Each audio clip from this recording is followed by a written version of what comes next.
اه. دلوقتي جديد؟ انا استحملني بقى. لا كويس يعني، جميل. احنا اول ما رحنا نتعلم ما كناش بنكتب كده. فاكرين انا بقينا كده يقول له ما يعني ما تقارنيش يعني المدرس بمستواك انت. انا لغايه النهارده قبل ما اجي لكم كنت بتدرب، ونفس القلم اللي بعلم بيه بكتب بيه، واعمله على الصنفره. ولقيت بتاع ازاز قدامنا بعد صلاه الظهر، خدت حته ازاز عشان انا اعمل سن القلم. كل ده عملته يعني. ادي الزجاج اهو كده، سن القلم اللي هو المعدن امشيه عليه كده. المعدن مش ده عشان ينعم زياده. يعني شوف بعمل كل الحاجات دي قبل ما اجيبها، واشوف الدواء فيها حبر ولا لا، واجيب حبر معايا زياده، واجيب ميه عشان لو الحبر تقل بيتبخر ما طب بيمشيش في القلم. يعني نجيب كل ده بعمله. ولا نجيب صنفرة يا استاذ؟ لازم من 4 6 نشوف 6 ولا انا بألف. اقصى حاجه 6 ممكن تعمليها اقل حاجه 4 5 6 يعني بالراحه. دي 5 عمره ما تيجي 5، يبقى دي 5 ودي 6. ليه 6 الفاء؟ لانها جسمها باء. القاف اسمها نون. 5 السين والشين والصاد والضاد والنون واللام. الصاد 5 الصاد 5 والكاف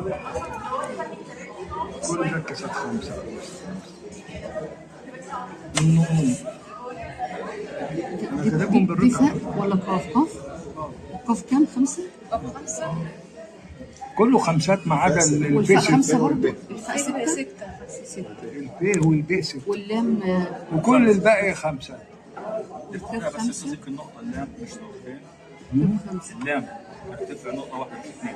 يا حبيبي احنا بنقول المقاس من جوه، ما لناش دعوه بالنزول. هو واحد كتب لي الكاف واللام زي بعض من بالظبط، 4 ل 6. بس حاطط لي علامه الكاف. قلت له انت بتضحك عليا كده. قال لي ليه؟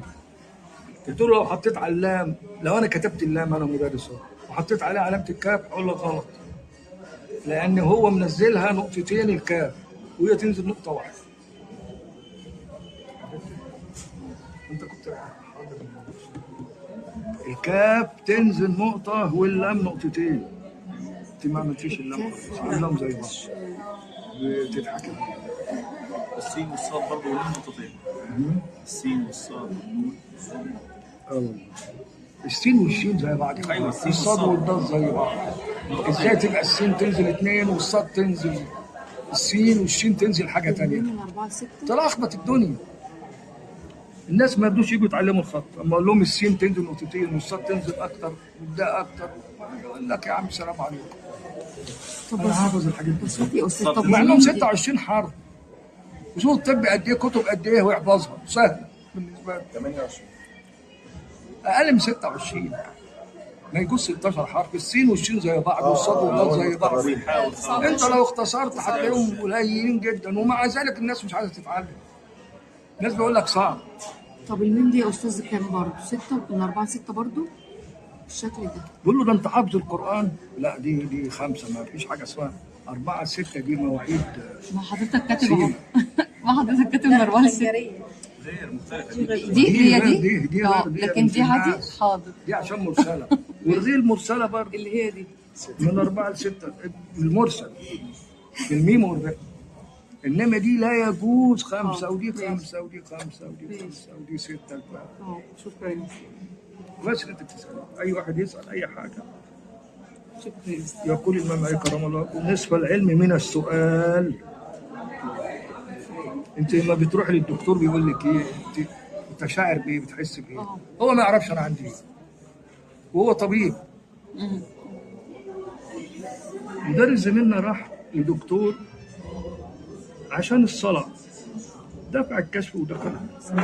لا الدكتور اصلع. قال له اسكت انت، ما عرفتش تعالج نفسك هتعالجني؟ وخرج وخد فلوس الكشف. هو مش مهتم. انت بتضحك، انا بكلمك جد، حصل والله، قعدنا نضحك عليه ده. 3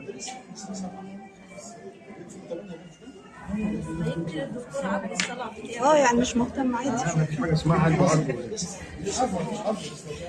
تصالح مع نفسه. شفت بقى تنزل 2 انما الكاف هي واحدة بس. انا هنا انا بص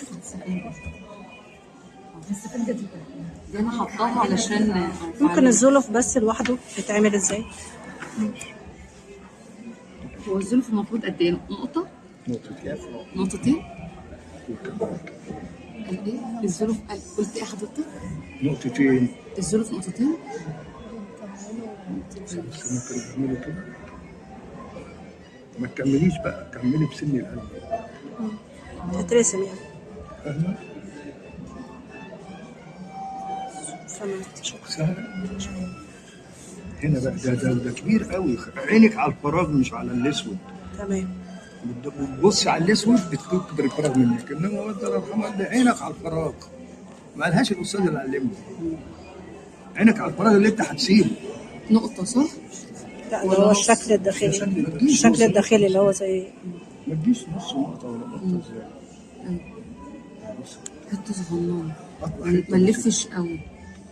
من هنا بص كده، ما كملش ده الدوران، بكمله بسن القلم، بعملها نص دقيقه. ولو انا عملتها من فوق كده جيت دوران كده وكده في مشكله. الحمد لله انا بقى وظبطت. واحد بص، واحد قال لي حسن الخطاط اللي هو ابو سعاد حسني، بيقول له ايه؟ الاستاذ مكاوي استاذ يعني بيكتب ايه؟ الكاف الفارسي من فوق كده، من فوق لتحت. فدخل حسني، بس انا ما حضرتش حسني، كان نفسي ونضحك. كتب ايه الكاف كده من تحت لفوق. لا كتبها من تحت لفوق، هو الاستاذ فاكر بيكتبها من فوق لتحت. اصل هي زي ما هي بتسال يعني، بجاوبها على طريقتنا. قال له يا ابني انت لو قلت تكتب، شوف بقى عقده بقى وعقد الجوابين كلهم. كتب له بقى كلمه من تحت لفوق. شوف بقى ازاي. كتب له مثلا كلمه بكم كده، كتبها من دين الميم، وراح كاتب له ادي راس الميم اهي، وكتب له الب وادي الكاف اللي هو بتقول لك عليه. قال له يا ابني اللي تغلبه تلعبه من فوق من تحت من الشمال من اليمين، المهم تكتبها لي صح. بس في بعض المدرسين بيقولوا لازم تمشي في اتجاه الخطوات والاتجاه. انا بقول لك حادث حصل، انا قلت لك اكتب كده. اللي حصل قدام ممكن تمام. لا انا قلت لك اكتب كده، قلت لك انا بقول لك حادث حصل زي ما بتسالني. الكاف سهله من فوق لتحت، اصل ليه من تحت اسهل؟ لان بتيجي تكتبها بتيجي بعيد عن هنا. تبقى يعني شوف تفكروني بايام عجب. يبقى الكاف نقطه واللام نقطه، يبقى ده غلط، لانك ماسكه القلم عدل كده اداك تخين، غلط. لا لازم اميله عشان يديني ده رفيع. لا خلي ده الراس رفيع والافقي عشان نشوف التصحيح. الراس رفيع والافقي ايه يبقى اتخن، يبقى انا ماسك القلم صح. هو اوتوماتيك. هي المشكله والمصيبه لو اقول لك غيري مسكه القلم في النهايه هنا وغيريها هنا، كان بقى التعليم صعب جدا جدا. انما هو بيدي التخانه اوتوماتيك. انت مسكي القلم صح، هو هيديكي ده رفيع والتخين لوحده. تمام. من غير ما اغير سير القلم. انما لو تغيير سير القلم في الحرف ده كان بقى صعب جدا تعليم الفرق. كانش اللي يتعلم ده يعني على قد عدد صوابعك في العالم. انما هو بيديك التخانه، انا امسكه غلط اهو بقى، همسكه عدل خالص، هيديني تخين وبعدين رفيع. يبقى ده حسب ما تمسك القلم. تمام.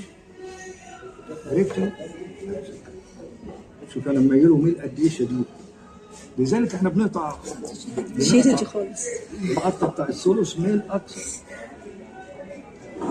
نصف دايره. نصف دايره من فوق بس. ومن فوق بقى هي بنت الناس الطيبين نقطتين.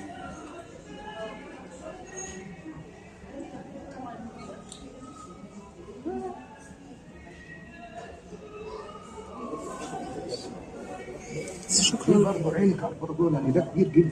تمام. شكرا. قلم مين ده؟